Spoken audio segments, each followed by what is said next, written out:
I was asked many times if it's possible to charge some chemical battery at summer and then use this energy in the winter time. So, in basic, you can do this for sure, but the question is if it's practical.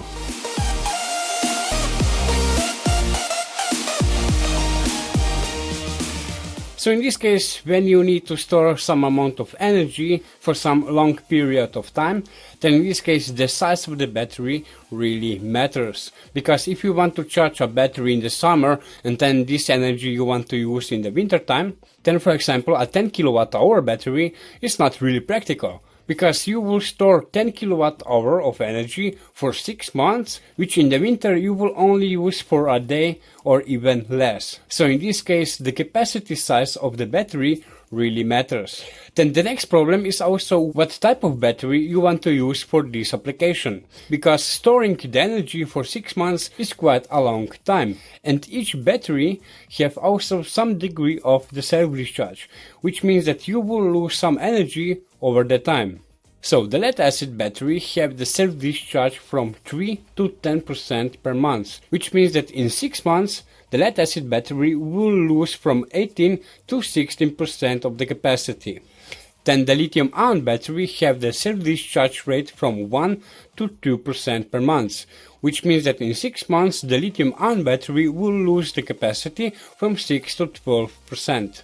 Then the sodium-ion battery is almost similar to the lithium-ion battery, which the self-discharge rate is from 1 to 5% per month, which in the 6 months the sodium-ion battery will lose from 6 to 30% of the capacity. And the nickel-iron battery is actually the worst battery for storing some energy for a large amount of time, because the self-discharge of the nickel-iron battery is from 20 to 30% per month, which means that in the 6 months the nickel-iron battery will lose most of the capacity.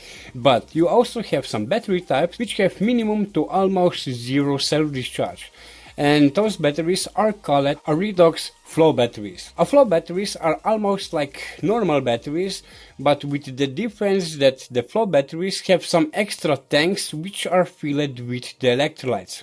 And then the tanks are connected to some pumps, which then the electrolyte is pumped from the tanks into the cell stack. And because the capacity of the flow battery is related mostly to the amount of the electrolyte, for this reason bigger are the electrolyte tanks, larger will be also the capacity of the battery. Which is really practical now in this scenario where you need to store a large amount of energy for large time.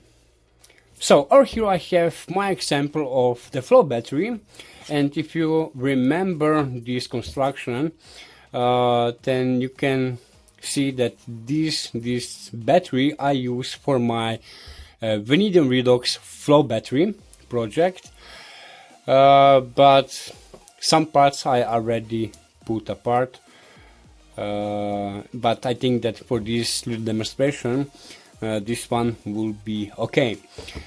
So in most cases, based on the type and also on the chemistry of the battery, a flow battery have two electrolyte tanks for storing the anolyte and the catalyte, and then with the help of the pumps the electrolyte is pumped from the electrolyte tanks into the cells. And what is also really nice by most of the flow batteries is that the flow batteries can go into some sort of hibernation, which means that the fully charged electrolyte can be stored in the electrolyte tanks for some time with minimum to almost zero degradation. And because the anolyte and the catalyte is stored in the electrolyte tanks, which is actually separated from the cells, for this reason the electrolyte cannot undergo any unwanted reaction. So in the end, flow batteries are really good for this type of applications where you need to store some amount of energy for really long time. And like I said before, what is also really nice by flow batteries is that you can multiply the capacity by multiplying of the amount of the electrolyte. And the flow battery types are, for example, vanadium redox flow battery, iron flow battery, zinc bromine flow battery, bromine hydrogen flow battery is also really interesting, and so on. And over here I have one example of my electrolytes.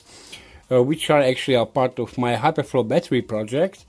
And what is really nice by these two electrolytes is that they last for more than 1 year in this charged state without any degradation of the capacity, which is really nice.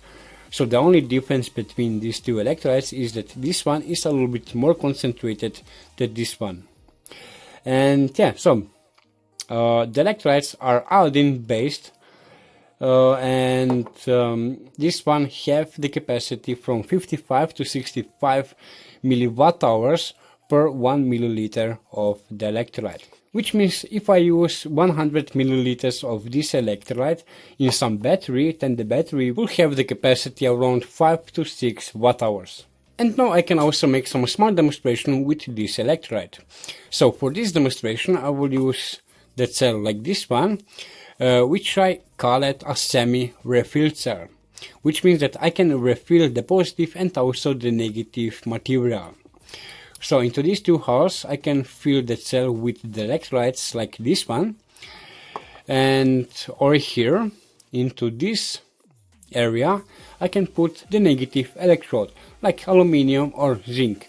So in my case I will use this zinc. This zinc have the thickness of 0.2 millimeters, and this thickness will last more than 10 charges.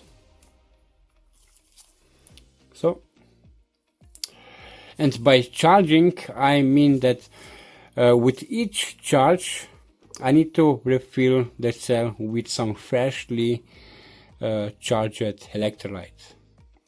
After 10 charges or 10 refills of the positive electrolyte, then I need to change the zinc with some fresh zinc, and that's it. So this type of semi-refilled cell is a little bit different, like my classic refilled cell, which looks like this. So in this cell, the positive and the negative active material together with the electrolyte is pumped into the cell. But about this battery I will make a video another time. Now I will fill this cell with this positive charged electrolyte, and then the battery will start to work.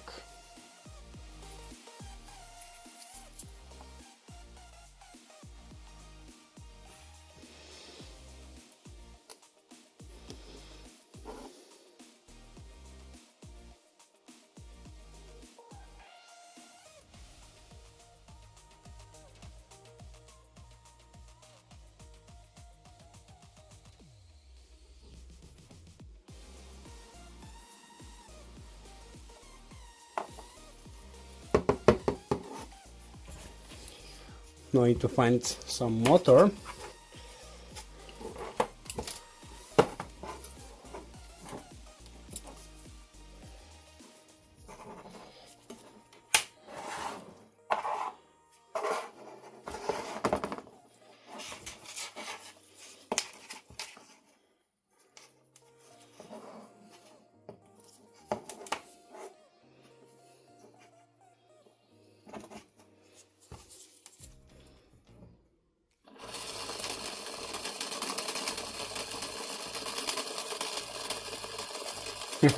Very nice.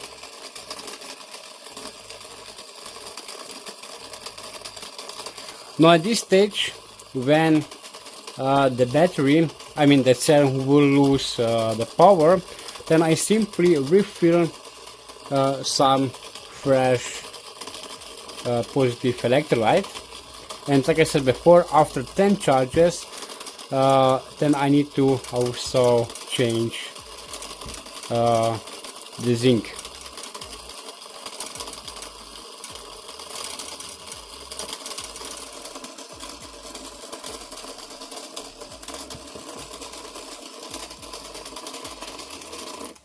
So actually, what is the point of this demonstration is about the electrolyte.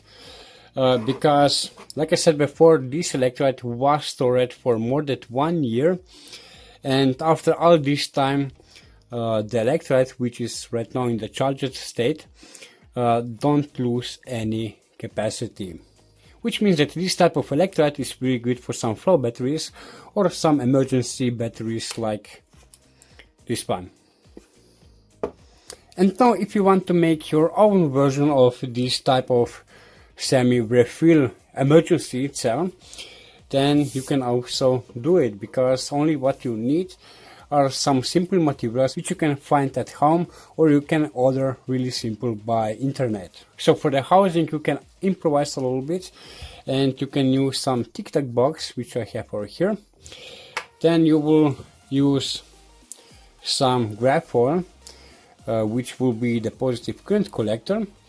Then of course some zinc, some paper for the separator, and for the positive host material you need to use some sort of activated carbon. So here I have some coconut shell activated carbon, which I get from eBay. And then you will also need some sort of the electrolyte, which already have some positive active material. And some Lugo solution will be really good for this job. So the Lugo solution is some iodine, which is dissolved in some solution of potassium iodide. And now I will put together some really quick semi-refill emergency cell.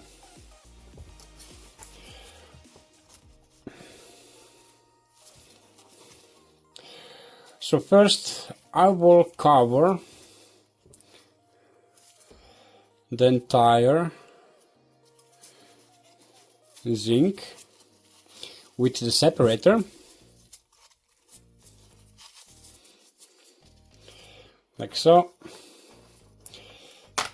Oops.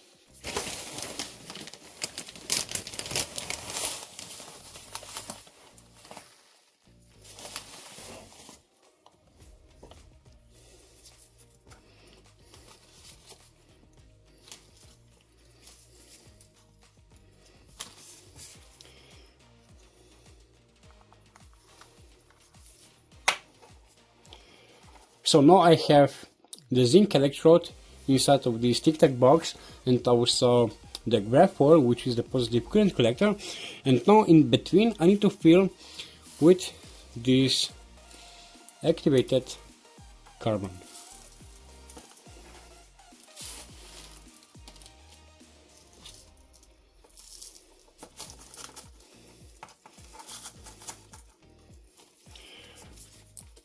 So you also need to compress this activated carbon really hard together, because in this case you will also get higher power out from this type of cell.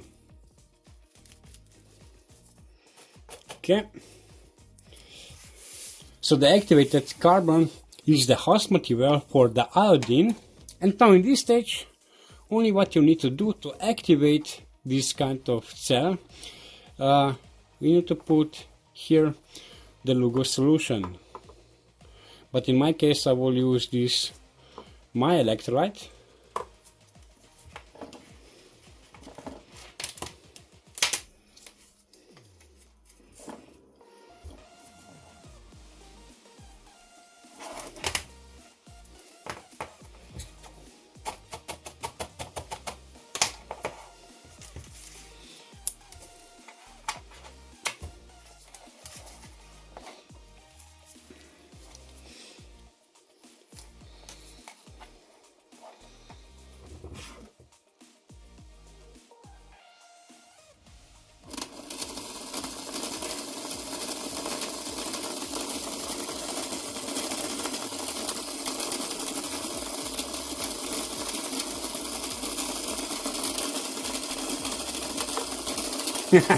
Really nice.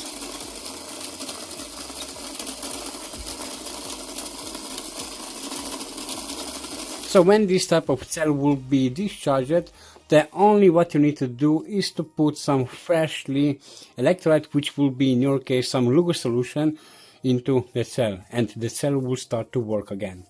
But after several of refills, you will also need to change the zinc electrode. And yeah, so right now this this cell is some zinc iodine cell, which means that you can also recharge this cell with using the electricity. Also, this one can be recharged by electricity. That's it for now, and yeah, we see us in the next video. Bye.